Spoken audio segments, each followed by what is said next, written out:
Ini bukan Quran, bukan buku doa-doa, bukan kitab kuning yang biasa dibaca di pesantren. Percaya atau tidak, buku ini dibaca oleh Galileo Galilei, Johannes Kepler, René Descartes, sampai Leonardo da Vinci. Judul aslinya dalam bahasa Arab adalah Al-Manazil, tapi kemudian diterjemahkan ke bahasa Latin menjadi Book of Optics. Ini adalah buku sains paling berpengaruh dalam sejarah sains di Eropa, bahkan seluruh dunia dalam bidang optik. Tanpa buku ini, mungkin sekarang tidak ada yang namanya kamera. Menariknya, buku ini usianya lebih dari 1000 tahun, tapi sampai sekarang masih relevan.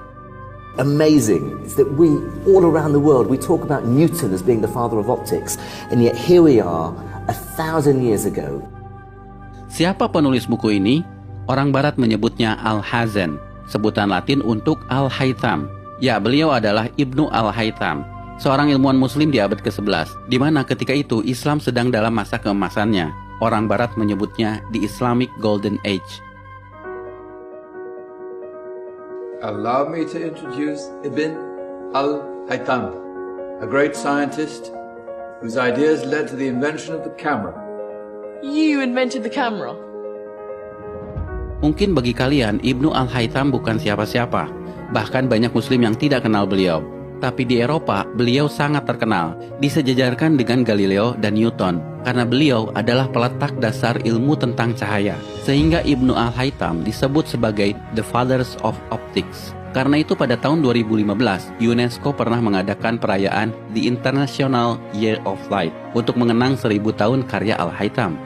I am pleased to partner with the international organization 1001 Inventions to launch the World of Ibn Al-Haytham Global Campaign to promote light science for the benefit of all. A groundbreaking scientist from 1,000 years ago, the life and work of Ibn Al-Haytham have never been as relevant as they are today. Salah satu temuan Ibnu Al-Haytham yang paling merevolusi pandangan sains dunia ketika itu adalah bagaimana beliau menjelaskan cara mata kita bekerja. Sebelum adanya beliau, para ilmuwan Yunani seperti Plato dan Euclid percaya bahwa mata mengeluarkan semacam sinar ke arah objek untuk bisa melihat. Hal itu kemudian dibantah oleh Ibnu Al-Haytham. Justru matalah yang menangkap patulan cahaya sehingga kita bisa melihat. Bahkan beliaulah yang memetakan bagian-bagian mata yang berfungsi mengatur masuknya cahaya, seperti iris, pupil, kornea, dan retina. Temuannya ini bukan sekedar teori, Ibnu Al-Haytham membuktikannya dengan eksperimen. Bahkan eksperimennya yang bisa dibilang cukup sederhana ketika itu, menjadi dasar bagi penemuan kamera zaman sekarang, yang pada saat itu disebut kamera obscura. By the way, tahukah kalian, kata kamera berasal dari bahasa Latin yang artinya ruangan. Sedangkan obscura artinya gelap. Jadi kamera obscura artinya ruangan gelap. Dinamakan seperti itu karena Ibnu Al-Haytham melakukan eksperimennya di ruangan gelap saat beliau di penjara. Beliau di penjara karena penguasa Mesir pernah memanggilnya untuk mengatasi banjir Sungai Nil. Namun usahanya dianggap gagal dan sang raja marah, lalu memenjarakannya. Tapi saat di penjara inilah justru jadi momen bersejarah bagi Ibnu Al-Haytham dan bagi perkembangan dunia sains modern. Salah satunya adalah penemuan kamera obscura. We have a beautiful view of a nice church just outside the window here. Now, if I close this blinds, through this pinhole I created in this blind, I'll be able to capture an image of this church on this transparent screen. However, it's an inverted image, as Ibn al-Haytham explained and demonstrated. If I let this eye look through this pinhole, I'm gonna be able to see the image of the church again, inverted back on the retina. Kalau menurut kalian temuan Ibnu Al-Haytham ini biasa saja, perhatikan bahwa Ibnu Al-Haytham bukan sekedar menjelaskan cara kerja mata, tapi sifat dari cahaya itu sendiri. Beliaulah yang pertama membuktikan bahwa cahaya berjalan dalam lintasan lurus, sehingga beliau bisa menjelaskan pantulan cermin, pembiasan cahaya, dan fenomena-fenomena lainnya. Dan ini menjadi landasan penemuan semua teknologi yang melibatkan cahaya, seperti kabel optik, laser, komunikasi satelit, sampai akselerator partikel. I'm sort of wondering what Ibn al-Haytham would think doing experiments with candles and pinhole cameras.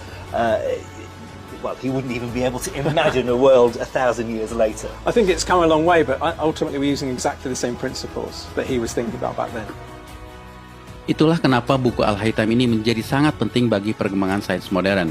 Apa yang kalian pelajari di sekolah dalam bab optik seperti cermin, pembiasan cahaya, lensa, cara kerja kamera, teleskop, mikroskop, semuanya berasal dari buku yang usianya 1000 tahun ini. Namun sayang, Ibnu Al-Haytham tidak pernah disebutkan di buku-buku sekolah. For me, what's so amazing is that we, all around the world, we talk about Newton as being the father of optics, and yet here we are, 1,000 years ago, 700 years before Newton, and here's a ray diagram. There's a convex lens, and there's a focal point, and there's all the ray lines and parallel lines and the angles of refraction. Here it is, 1,000 years ago. Dan kalian perlu tahu, buku yang beliau tulis tentang sains bukan hanya ini, tapi Ibnu Al-Haytham menulis lebih dari 200 buku. Dan bukan hanya tentang optik, tapi juga matematika, astronomi, dan engineering. Sayang, sebagian besar bukunya hilang. Ini adalah daftar buku-buku beliau yang terselamatkan. Sekali lagi, nama Ibnu Al-Haytham mungkin bagi kalian tidak populer, tidak sepopuler Newton atau Einstein. Tapi asal kalian tahu, nama Ibnu Al-Haytham atau Al-Hazan begitu pentingnya sampai nama beliau dijadikan nama salah satu kawah di bulan. Dan beliau juga diabadikan dalam mata uang Irak, 10.000 dinar. Dan ini adalah film yang diputar di perayaan di International Year of Light, kerjasama UNESCO dan 1001 Invention. Sebuah film yang mencoba menggugah kesadaran kita bahwa ada peran peradaban Islam dalam sains modern. I found a way of projecting an image onto another surface through a small hole in a dark room, later called camera obscura. Abbas ibn Farnas. He dared to dream about flying 1,000 years before the Wright brothers.